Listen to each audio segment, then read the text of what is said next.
రామాయణంలో శూర్పణఖ ఒక ముఖ్యమైన పాత్ర. రాముడికి రావణాసురునితో వైరం ఏర్పడడానికి శూర్పణఖే ప్రధాన కారణం. కానీ రావణాసురుని సంహారం తర్వాత శూర్పణఖ ఏమైందో చాలా మందికి తెలీదు.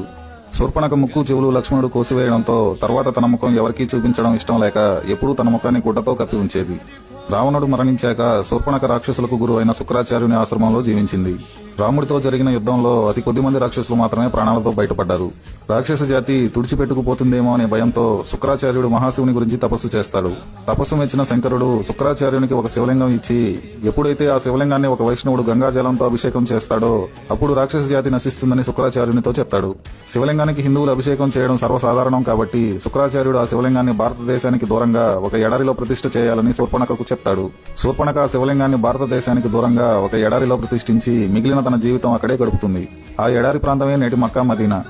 అప్పుడు శూర్పణఖ ముఖం కప్పుకుని ఉండే ఆచారాన్ని వారి వారసులైన ముస్లిం మహిళలు ఇప్పటికీ కొనసాగిస్తున్నారు. రాక్షస జాతిని కాపాడిన వారి గురువైన శుక్రాచార్యుని మీద గౌరవంతో ఇస్లాం ఆచరించేవారు శుక్రవారాన్ని పవిత్రంగా భావిస్తారు. వాస్తవానికి ఇస్లాం ఒక మతం కాదు, ఒక దినచర్య వంటిది. ఇస్లాం మతాన్ని స్థాపించిన మహమ్మద్ అరబ్ దేశానికి చెందిన వాడని అందరికీ తెలిసిందే. అక్కడ ఎడారులు తప్ప పంటలు పొలాలు ఉండవు. వారు చెట్లు పచ్చదనం కోసం వెతుకుతారు.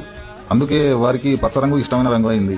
అక్కడ చెట్లు కలప తక్కువగా ఉండడంతో చనిపోయిన శవాలను దహనం చేయడం కష్టంగా మారడం వల్ల శవాలను భూమిలో పాతిపెట్టడం ఆచారం అయింది.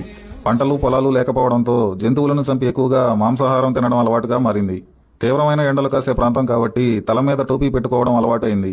ప్రజలందరూ ఒకే తెగకు చెందిన సంచార జాతి కాబట్టి అన్నా చెల్లెలు పెళ్లి చేసుకోవడం ఆచారం అయింది.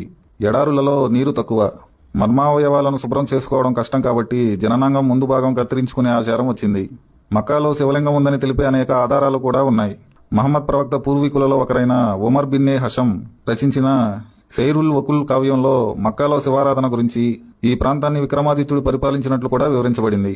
సామాన్య శకానికి పూర్వం 18వ శతాబ్దంలో అరేబియా ప్రాంతంలో నివసించిన లబీ బిన్నే అక్తబ్ బిన్నే తుర్ఫా అనే కవి తన రచనలలో 4 వేదాల గురించి, ఆ ప్రాంతంలో శివారాధన గురించి తన రచనలలో తెలిపాడు. మక్కా నుండి సంగ్రహించిన వివిధ పురాతన వస్తువులను టర్కీలోని ఇస్తాంబుల్ మ్యూజియంలో భద్రపరిచారు. వాటిలోని కొన్ని ఆధారాలను బట్టి అరేబియాను హిందూ రాజులు పరిపాలించడం మరియు ఆ ప్రాంతంలో శివారాధన గురించి తెలుస్తుంది. ఇవన్నీ మక్కాలో శివారాధన గురించి తెలిపే ప్రధాన ఆధారాలు.